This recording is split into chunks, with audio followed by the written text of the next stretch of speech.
Radhe Radhe everyone. তো আমি আজকে বাড়িতে ছিলাম, কিছুদিন ধরে আমাদের কলেজ ছুটি আছে। তো হঠাৎ করে মনে হলো যে কিছু একটা মাখা করে খাই।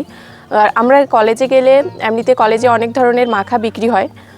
তারপর হঠাৎ করে মনে পড়লো যে আমার দিদির বাড়িতে হয়েছিল টককুল, আর আমার দাদা দিয়ে গেছিলো আমাকে টককুল। দাদা বলতে আমার দাদাবাবু দিয়ে গেছিলো টককুল। তো যেই ভাবা সেই কাজ, টককুল আর এই যে মিনি হামানদিস্তা, মানে ছোটো হামানদিস্তা নিয়ে চলে এসেছি টককুল মাখা করব। তো আমি টককুলগুলো আগে ভালো করে ধুয়ে নেব। এই টককুলগুলো হামানদিস্তার মধ্যে দিয়ে ভালো করে থেতলে নেব। এই টককুল দেখলে বা কোনো কিছু কুল দেখলে আমার স্কুলের কিছু কথা মনে পড়ে যায়। আমার স্কুল অনেকটা দূরে, আমার স্কুলটা হচ্ছে একদম গ্রামের মধ্যে। স্কুল মেন রোড দিয়ে যেতে হতো 3-4 কিলোমিটার, তারপরে গ্রামের রাস্তা দিয়ে যেতে হতো 3 কিলোমিটারের মতো। আমার বান্ধবী ছিল, আমরা বান্ধবী সবাই মিলে সাইকেলে করে স্কুলে যেতাম। তো ওই স্কুল থেকে ফেরার সময় মেন রোডের কাছে 3-4টে জামকুলের গাছ ছিল।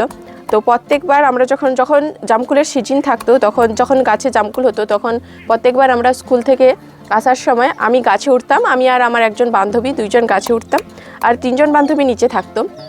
দিয়ে আমরা গাছ থেকে জামকুল পেড়ে ওদেরকে দিতাম, ওরা নিচে থেকে কুড়িয়ে নিত। তো হঠাৎ করে একদিন আমার বাড়ির কাছে একজন ভাই এসে আমার মাকে বলে দিয়েছিল যে আমি স্কুল থেকে ফেরার পথে জামকুল গাছে উঠে জামকুল বাড়ি ফেরার পরে আমার মা আমাকে একদিন জিজ্ঞাসা করছে যে আমি গাছে উঠে জামকুল পারি নাকি। তো আমি বলেছিলাম না, একদিন উঠেছিলাম। তো মা শুনে যে তুই উঠবি কেন, মেন রোডের কাছে গাছ, তুই ওই গাছে উঠবি কেন। দিয়ে সেই দিন আমার মা খুব মেরেছিল আমাকে। তারপরের দিন আমি স্কুলে গিয়ে সেই ভাইটাকে জিজ্ঞাসা করেছি যে তুই কেন বলেছিস আমার মাকে যে আমি গাছে উঠেছিলাম। তো সেই ভাইটা স্কুল থেকে ফেরার পথে আমি আর আমার বান্ধবীরা সবাই মিলে ভাইটিকে ধরে খুব বকুনি দিয়েছিলাম। বকুনি দেওয়ার পর বলছিলাম তুই যদি বাড়িতে গিয়ে আমার মাকে বলিস আমি তোকে বকুনি দিয়েছি, তাহলে পরের দিন ধরে মারব। তো আমার জীবনে এরকম দুষ্টুমিতে কাটানো স্কুল লাইফগুলো অনেক ঘটনা আছে, অনেক কিছু ঘটনা আছে। যেরকম আমি স্কুল থেকে ফেরার পথে আমাদের রাস্তার কাছে একটি গাছ পড়তো, বটগাছ থেকে যে ঝুড়িগুলো নামতো, আর সেই আমার প্রত্যেক বান্ধবী মিলে সেই বটগাছের ঝুড়িগুলো ধরে ঝুলতাম। আর ওই বটগাছটার সাইডে ছিল একটা সেই যে জলের ধারা থাকে না, জলের লাইন থাকে, সেই জলের লাইন ছিল। তো একদিন আমি সেই বটগাছের ঝুড়ি ধরে ঝুলতে সেই ঝুড়িটা ছিঁড়ে সেই জলের মধ্যে পড়ে যাই। আর যখন পড়ে যাই তখন তার একটু পরেই সেই রোড দিয়ে আমার বাবা আসছিল। দিয়ে আমি আমার বাবাকে দেখে সেই বটগাছের পেছনে লুকিয়ে যাই। তারপরে আমি বাড়ি আসার পর আমার মা জিজ্ঞাসা করছে যে আমি কি করে ভিজলাম, মানে আমার পুরো স্কুল ড্রেস ভিজে গেছিলো। দিয়ে তখন আমার মা জিজ্ঞাসা করছে যে আমি কি করে ভিজেছি। তখন আমি বললাম যে এরকম বটগাছ ছিল, আমি ধরে ঝুলছিলাম, দিয়ে পড়ে গেছি। দিয়ে আমার মা খুব মার দিয়েছিল সেই দিন।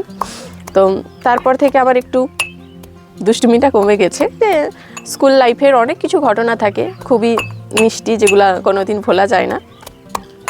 আমি কুলগুলো থেতলে নিয়েছি, এর মধ্যে দেব এবার আমি শুকনো লঙ্কা পুড়িয়ে নিয়ে এসেছিলাম, লেবু, ধনেপাতা, বিট লবণ আর চিনি, এগুলো এর সঙ্গে মিশিয়ে একসঙ্গে মিক্সড করে নেব। এগুলো এখন আমি মিশিয়ে নিচ্ছি। ধনেপাতা, লেবু,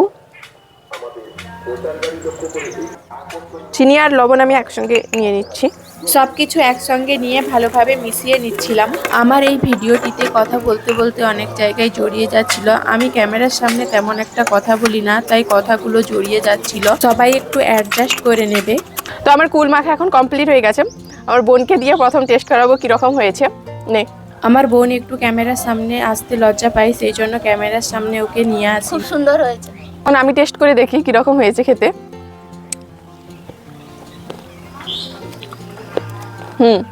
খুব ভালো হয়েছে। এতে শুকনো লঙ্কা দেওয়া আছে, এই জন্য খুব কাশি হচ্ছে, কিন্তু টেস্ট খুবই সুন্দর হয়েছে। তো আমার ভিডিওটা এই পর্যন্ত, টাটা।